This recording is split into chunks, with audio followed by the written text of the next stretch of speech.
అంతకుముందు ఏం నిబంధనలు, రోజుకి 4,000 లీటర్ల ఆవు పాలు సరఫరా చేసే కెపాసిటీ ఉండాలనే నిబంధనని తీసేశారు. డైరీ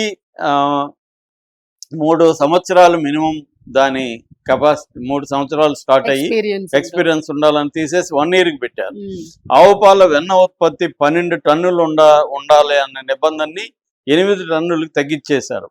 తర్వాత యాన్యువల్ టర్న్ ఓవర్ 250 కోట్లు ఉండాలనే నిబంధనని 150 కోట్లకి తగ్గించేశారు. మరి ఎందుకు దీన్ని చేశారు, దానికి రీజన్ ఏంటి అనేది సిట్టు విచారించలేదు. అట్లాగే ఈ ఇంత పెద్ద కుంభకోణం జరిగితే అంటే దాదాపు 68,17,000 కిలోల నెయ్యి ఇలాగ సింథటిక్ నెయ్యి వాడి 20 కోట్ల లడ్డూలు తయారు చేస్తే ఓన్లీ అధికారుల్ని మాత్రమే బాధ్యులను చేయడం కరెక్టా? టీటీడీ బోర్డు కానీ లేకపోతే అకౌంట్స్ కమిటీ, అక్కడ అకౌంట్స్ తర్వాత దాని సలహాలు ఇచ్చేవాళ్ళు ఉంటారు, అతను బాలాజీ, అలాగే సింగాల్ అనిల్ కుమార్ సింగాల్ ఈవో, భూమన కరుణాకర్ రెడ్డి, చెవిరెడ్డి భాస్కర్ రెడ్డి, వైవి సుబ్బారెడ్డి, పాపం వీరిదే అని కూడా ఈరోజు ఈనాడులో పెద్ద టైటిల్ పెట్టి పాపం వీరిదే అని పెట్టి వీళ్ళ మీద కథనం రాసింది. ఆ కథనానికి బేస్గా మళ్ళీ సిట్టు ఇచ్చిన దీన్నంతా కూడా అనలైజ్ చేస్తూ రాసింది. సో నిన్న మంత్రుల సమావేశంలో ఇష్యూ మీద చాలా చర్చించారు. సో సిట్టు సమగ్రమైన దర్యాప్తు చేయలేదు కాబట్టి దీన్ని వదిలేయకుండా మనం చెయ్యాలి అన్న నిర్ణయానికి ఆంధ్రప్రదేశ్ ప్రభుత్వం వచ్చినట్టు తెలుస్తుంది. కాకపోతే ఇక్కడ లీగల్ ఇష్యూస్ చాలా మంది లేవనెత్తున్నారు. ఒకసారి సుప్రీంకోర్టు వేసి సిట్టు 16 నెలలు విచారణ జరిపినాక ఆ విచారణ సరికాదని మళ్ళీ మీరు విచారణ జరిపితే మీ విచారణ సరికాదనే కదా సుప్రీంకోర్టు సిబిఐ తీసింది. మళ్ళీ మీరు సిబిఐ విచారణ సరిగా లేదని చెప్పి మీరు వేస్తే ఇది సుప్రీంకోర్టు ధిక్కారం కాదా అనేది కొంతమంది అడుగుతున్నారు. కానీ ఇప్పుడు గవర్నమెంట్ ఒక నిర్ణయం తీసుకొని దాన్ని అమలు చేస్తున్నప్పుడు గవర్నమెంట్ కూడా ఇవన్నీ ఆలోచిస్తుంది. అందుకనే వైయావల్ కేసు కూడా ఏమన్నా అంటే మేము అడ్వకేట్ జనరల్ సలహాలు కూడా తీసుకుంటాం, లీగల్ పాయింట్ ఆఫ్ వ్యూ. ఈ ఇదేమన్నా ఇబ్బంది అవుతుందా, ఎందుకంటే మళ్ళీ వైవి సుబ్బారెడ్డి కోర్టుకు వెళ్తాడు కదా, సుప్రీంకోర్టుకి వెళ్తాడు.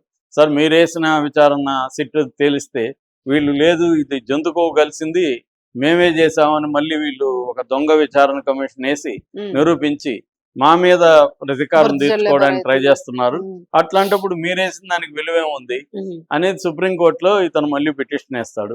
వేసినప్పుడు సుప్రీంకోర్టు ఏం చెప్తుంది అంటే ఇక్కడ 2 విషయాలు నేను చాలాసార్లు చెప్తుంటాను. ఎప్పుడైనా పొలిటికల్ కుంభకోణాలు కానీ లేకపోతే ఎనీ కుంభకోణాలు వచ్చినప్పుడు అధికారంలో ఉన్న పార్టీ ఏం చేస్తుందంటే ప్రతిపక్షాన్ని దాంట్లో ఇరికించాలని ట్రై చేస్తుంది, ప్రతిపక్షం అధికార పక్షాన్ని ఇరికించాలని ట్రై చేస్తుంది.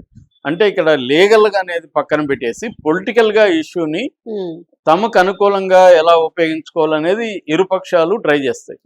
సో లడ్డుది కూడా అంతే. లడ్డులో నిజంగా కల్తీ జరిగింది, ఆ కల్తీ జరిగితే దానికి బాధ్యులు ఎవరు అనేది కోర్టులో రేపు ట్రయల్ దీంట్లో తేలాలి.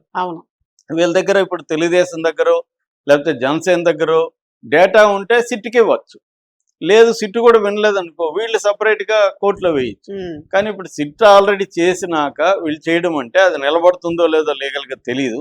కానీ ఈ లోపల జనాల్లోకి వీళ్ళే పాపులు, అదే పాపం వీరిదే అని ఆల్రెడీ స్టార్ట్ అయింది కాబట్టి ఇది జనాలకి బదనాం చేయాలి అంటే ఇది సిట్టు కూడా సరిగా చేయలేదని.